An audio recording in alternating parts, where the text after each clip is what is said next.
This is State Representative Jeffrey Elmore, and I want to share with you the weekly session update for 2/11. We are the Thursday here before Valentine's Day weekend. Just a friendly reminder, guys, don't forget to get your loved one something. So don't forget that this weekend.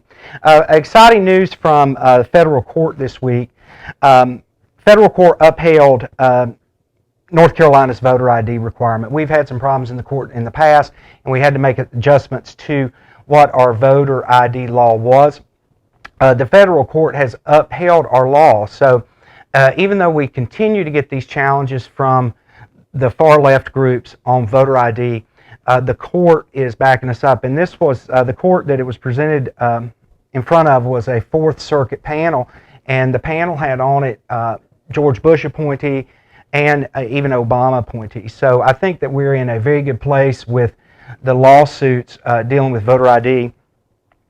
Something exciting that we just voted on today was Senate Bill 37, and this is the in-person learning school option.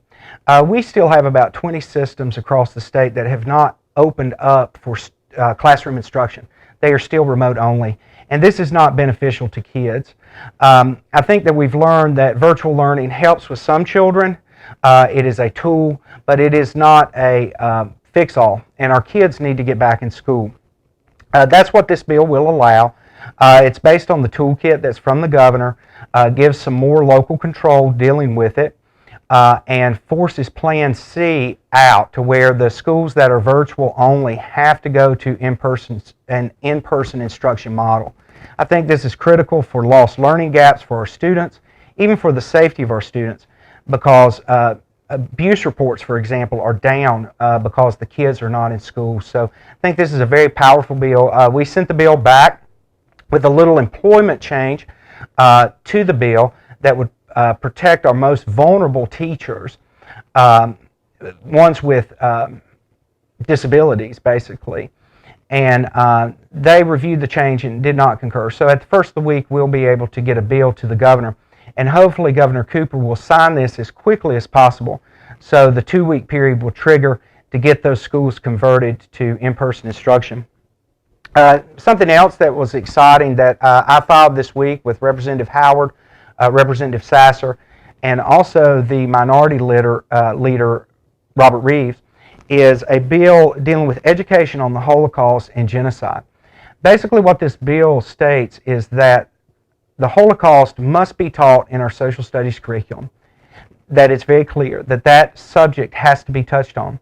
And I know that seems very weird that we should even have to file a bill with this dictating what they're teaching in the social studies class, but from what I talked about last week, you see the direction that many are wanting to take.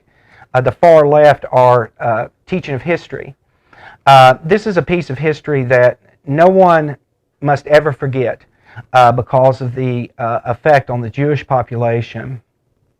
It is something that we never want to see repeated again, and any sort of genocide in any country repeated again. And I think students need to understand what caused it, what it was, how it happened, and how we prevent this from happening in the future. So I'm excited to have that bill filed. Coming up next week, as I said, we will be dealing with the in-person instruction, finishing that off. I'm also hoping to see an announcement dealing with possibly summer enrichment programs for our kids. And also we are in the beginning stages of dealing with the COVID relief. We're calling it ESSER 2 monies. These are additional monies that were sent down at the end of December by the federal government in reaction to COVID. So that's the update from Raleigh this week. Again, guys, don't forget that this week is Valentine's Day, and I'll see you next week.